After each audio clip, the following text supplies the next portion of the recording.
최근에 제가 추천을 받은 책 중에 2021년 스탠포드 대학교 정신의학과 교수인 애나 램키 교수의 도파미네이션이라고 하는 책이 있습니다.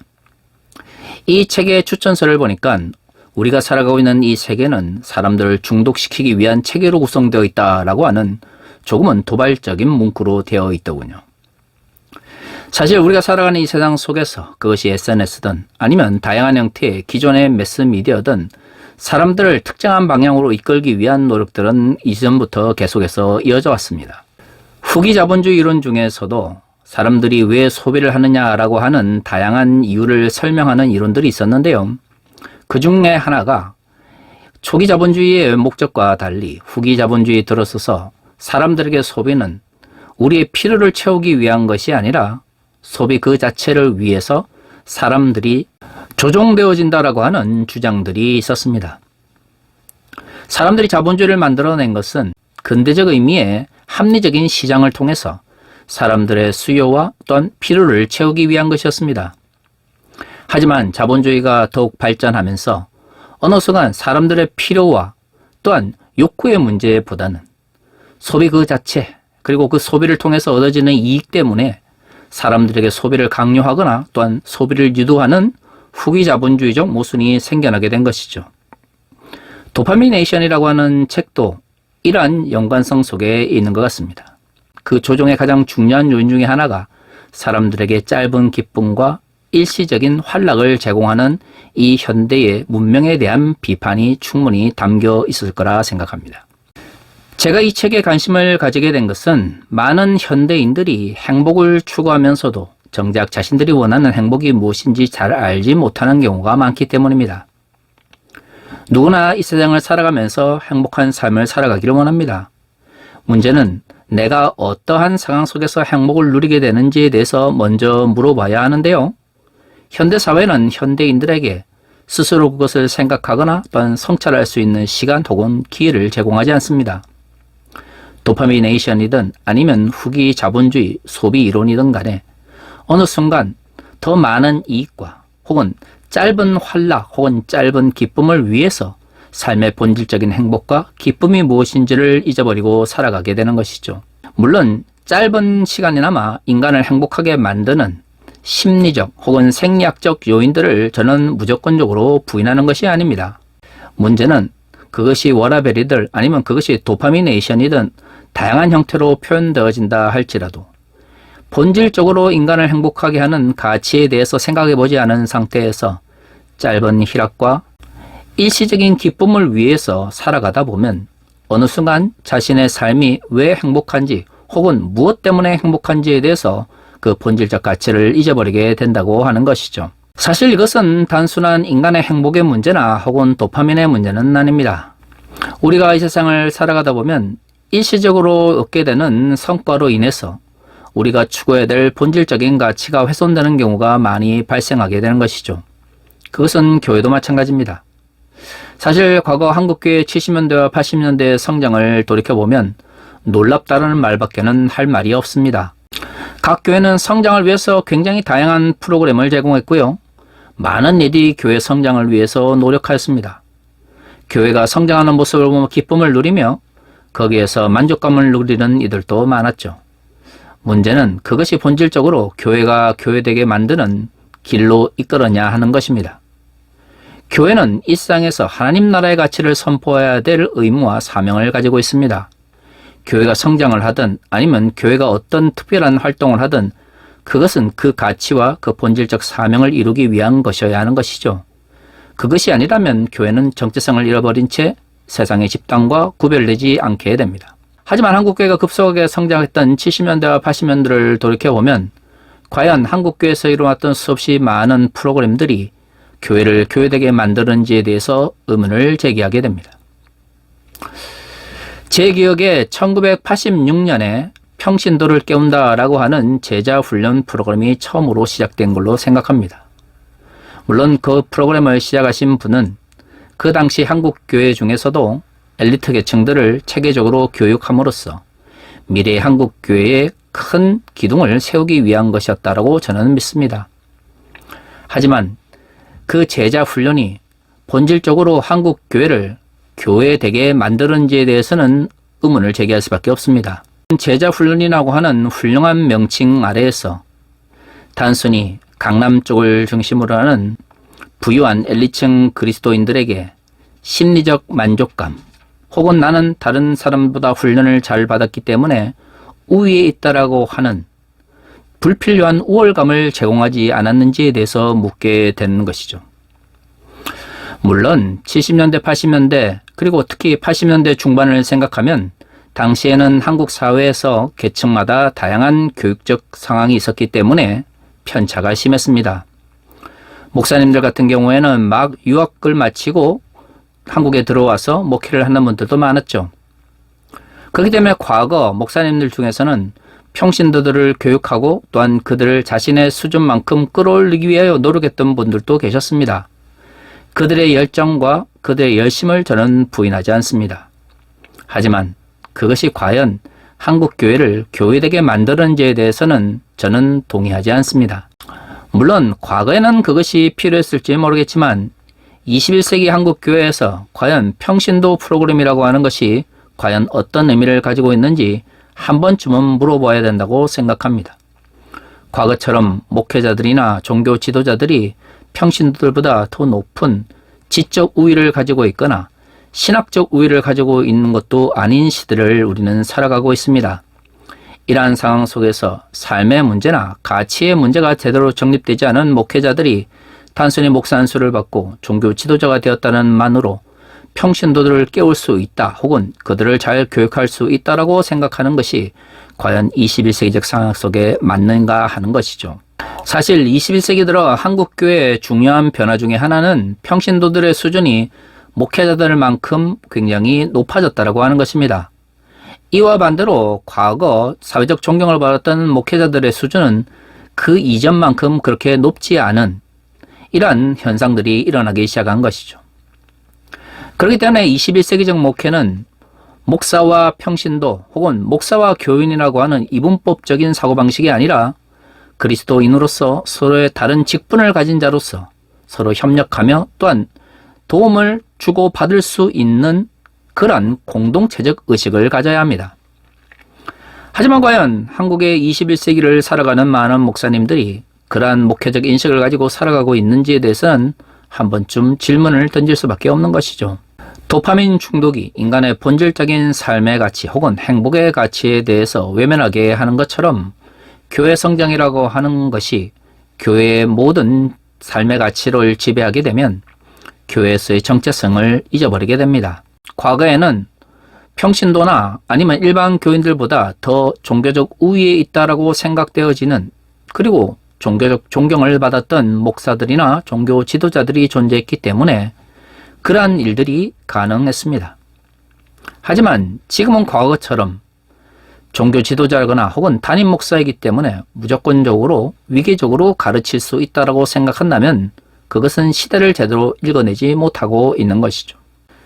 이러한 상황 속에서 교회의 성장에 대한 지나친 집착은 도파민에 중독되어지는 현대 사회처럼 본질적인 가치를 잊어버리게 만드는 일시적인 기쁨의 문제일 수밖에 없습니다.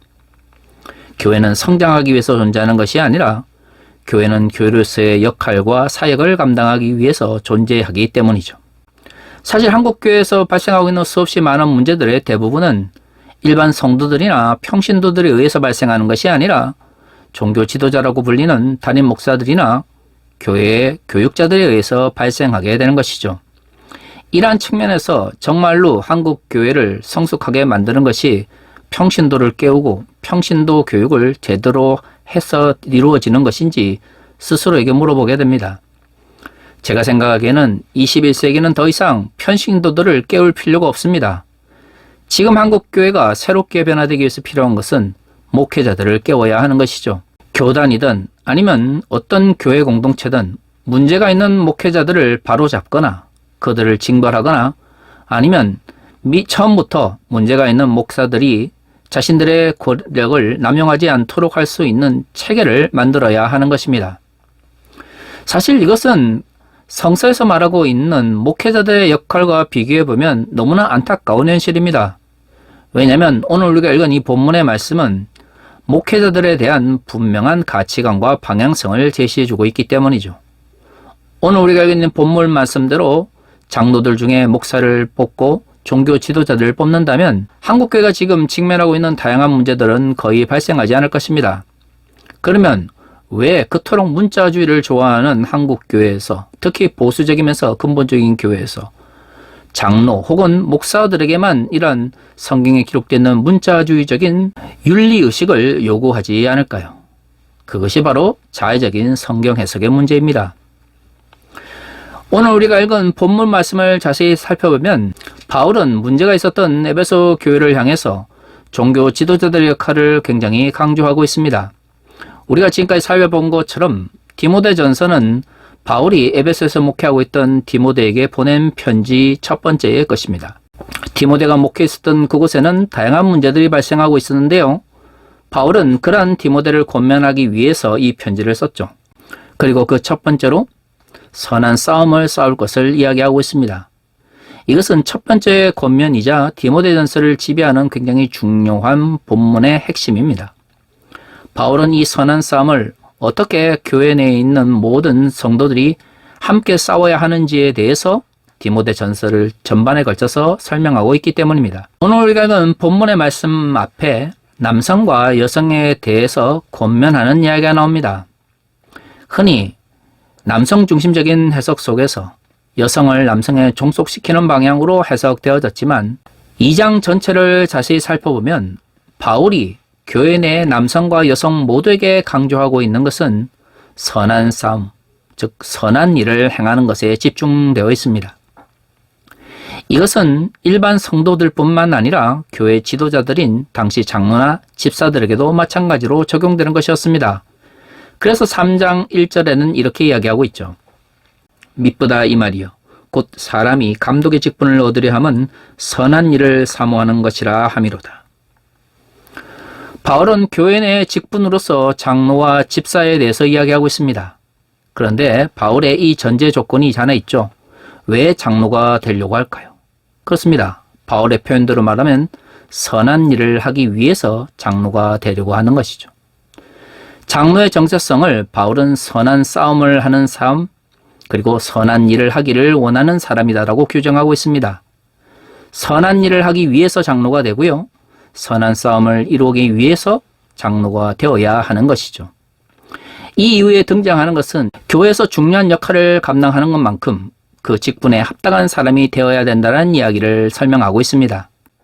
그런데 말이죠. 오늘 우리가 읽은 본문 말씀, 즉 2절에서 4절의 말씀을 자세히 살펴보면 이 장로에게 적용되어지는 윤리라고 하는 것이 굉장히 엄격하다는 것을 알 수가 있습니다. 오늘은 2절에서 4절까지의 말씀을 우선 살펴보고 다음 주에 그 다음의 말씀을 살펴보려고 합니다. 2절에서 4절은 이렇게 말하고 있습니다.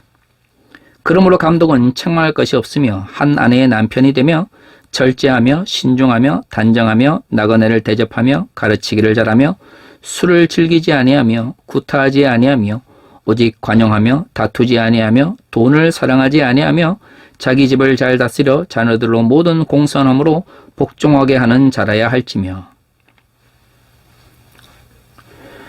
개인적 윤리와 이웃과 만나게 되는 사회적 윤리가 함께 결합되어 있는 이 가르침 속에서 장로의 직분은 굉장히 엄격하게 선별되어져 있는 것이죠. 사실 이 말씀을 본문 그대로 문자 그대로 적용했을 경우 장로 혹은 목사가 될 수 있는 사람이 몇이나 될지 모르겠습니다. 저는 이 본문을 읽을 때마다 그런 생각을 합니다. 한국의 많은 보수적이면서 근본주의적인 목사님들이 성경의 말씀들을 문자적으로 적용하는 데 익숙한데요. 문제는 교회 헌금을 하거나 아니면 교회 봉사를 강조할 때 혹은 목사님에 대한 무조건적인 복종을 강조할 때에는 그토록 문자주의적 성서 해석에 집착하면서 정작 자신들에게 적용되어지는 장로 혹은 교회 지도자들에 대한 윤리의 말씀에 있어서는 굉장히 자의적으로 넉넉하게 해석하고 있다고 하는 것입니다. 그리고 가장 중요한 장로의 직분의 본질적인 가치인 선한 일을 행하는 것에 대해서 외면하고 있는 것이죠. 교회 지도자가 되기를 원한다면 그것이 장로라고 불리든 목사라고 불리든 중요한 것은 선한 일을 하기 위한 본질적인 목적을 잊어버려서는 안 됩니다. 그것을 잊어버리니까 그 이외에 종교적 위기에 의해서 얻게 되는 작은 기쁨이나 아니면 일시적인 환락에 빠져들게 되는 것이죠. 감독은 책망할 것이 없어야 된다고 말하고 있습니다. 많은 목사님들이 자신의 잘못이나 아니면 자신의 실수에 대해서 침묵하거나 아니면 종교적 위기로 억누르는 현상 속에서 과연 책망할 것이 없는 사람을 장로 혹은 감독으로 뽑는다면 한국교회 많은 문제들이 해결될 수밖에 없죠. 그러나 한국교회는 그런 식으로 목사나 장로 혹은 감독을 뽑지 않습니다. 본인들은 종교적 위기의 가장 위쪽에 있으면서 그 힘을 사용하거나 남용할 수 있는 사람이면 더욱더 엄격한 형태의 윤리적 가치에 의해서 평가를 받아야 하는데요. 한국교회는 그렇지 못한 것이죠. 종교적 위기의 가장 위에 있는 이들이 자신에게 적용되어야 될 윤리적 가르침에 대해서는 너무나 넉넉하게, 타인에게는 엄격하게 적용하는 경우가 많습니다. 한국교회 문제가 바로 여기에 있는 것이죠. 그리고 문자적 해석을 한다 할지라도 너무나 자의적인 해석에 집착합니다. 나에게 유리한 것은 그대로 적용하고 나에게 유리하지 않은 것은 그대로 적용하지 않는 경우가 많은 것이죠. 감독의 직분에 대한 가르침 속에서 2절과 3절은 나그네를 잘 대접할 것과 그리고 술을 마시지 말 것을 이야기하고 있습니다. 한국의 보수적인 교단들은 목사가 술을 마셔서는 안 된다는 것은 집착적으로 강조하지만 나그네를 얼마나 잘 대접하는지에 대해서는 전혀 살펴보지 않는 것이죠. 그가 주변의 가난한 자들과 어려운 가운데 있는 이웃을 돕고 위로하는지, 그들을 위해서 자신의 것을 나눌 수 있는지를 놓고 목사 혹은 감독의 직분을 뽑는 교단들 거의 없습니다. 그러면서도 유독 돈과 권력과 관련된 말씀 관련해서는 문자적 해석에 집착하는 것이죠. 도대체 어떤 측면에서 기독교 윤리가 그렇게 자의적으로 정립될 수가 있는 것입니까? 이런 식으로 성경 해석이 왜곡되고 또한 부분적으로만 성경을 문자적으로 해석하다 보니 한국교회가 신뢰를 상실하게 되는 것이죠. 절제하며 신중하며 단정할 것에 대해서는 강조하지만 관용하며 다투지 아니하며 돈을 사랑하지 않는 것에 대해서 한국교회는 얼마나 강조하고 있나요? 목사들이 교회에서 받는 사례비나 혹은 대형 교회일수록 막대한 부를 축적하게 되면 목사들이 돈과 교회 돈을 사용하는 것에 대해서 굉장히 관용적으로 변하게 됩니다. 성도들과 싸워서는 안 된다라고 이야기를 하면서 정작 목사의 잘못으로 성도들과 싸우게 되면 목사들의 편에 서게 되는 것이죠. 교단은 다투지서는 안 된다, 관용해야 된다라고 하는 문자주의적 성서 해석은 외면한 상태에서 교권주의에 입각해서 성도들을 핍박하게 됩니다. 그것이 오늘 한국교회의 현실입니다. 도대체 이런 자의적이면서 또한 부분적으로만 문자주의적 성서 해석을 추구하는 이러한 모습들이 어떻게 성경의 가치를 올바르게 쫓게 만들 수 있습니까? 이 모든 것들이 결국에는 일시적인 환락이나 아니면 본질적인 가치를 외면하게 하는 권력과 혹은 돈의 문제와 연결되어 있다고 볼 수 있는 것이죠. 도파민에 중독되어 본질적 행복의 문제를 잊어버리고 있는 현대인들처럼 교회 성장이나 아니면 권력, 돈의 문제에 집착 혹은 그것에 맛에 들인 목사들이 결국에는 왜 목사가 되어야 되는지, 무엇을 추구해야 되는지에 대한 본질적 정체성을 잊어버리고 있는 것입니다. 한국 교회는 평신도들을 깨우지 못해서 망하고 있는 것이 아니고요. 목사들이 자신의 정체성을 잊어버리고 있기 때문입니다. 더 이상 평신도들을 깨우기 위해서 노력할 것이 아니라 성경의 말씀대로 살아가고 있지 않은 목사들을 바로잡을 수 있는 교회 내 체계와 그리스도인들의 노력이 반드시 필요한 것이죠. 그것이 없다면 21세기 한국교회는 그렇게 희망이 있어 보이지 않습니다. 코로나 시기를 거치면서 급속하게 올라가고 있는 한국교회가 정말로 바로 회복되기를 원한다면 지금부터라도 자의적인 성서에서 벗어나 목회자들의 윤리적 가치를 보다 높게 적용하기 위해 노력해야 됩니다. 그러지 않는다면 더 이상 한국교회는 10년 후에 지금의 모습을 유지할 수 있다고 어느 누구도 확신할 수 없을 것입니다. 사랑하는 성도 여러분, 우리 스스로가 변화되어야 됩니다. 과거처럼 무조건적으로 목사이기 때문에 종교적 위기에 복종하거나 침묵하는 것만이 하나님 나라의 가치를 만드는 것이 아닙니다. 목사들이 잘못하고 있을 때 비판하고 그들을 바른 길로 인도하기 위하여 성도들과 그리스도인들이 노력해야만 교회가 바로 설 수 있는 것이죠. 그것이 21세기 한국교회가 진정 회복될 수 있는 첫 번째 길입니다. 다 같이 기도하겠습니다.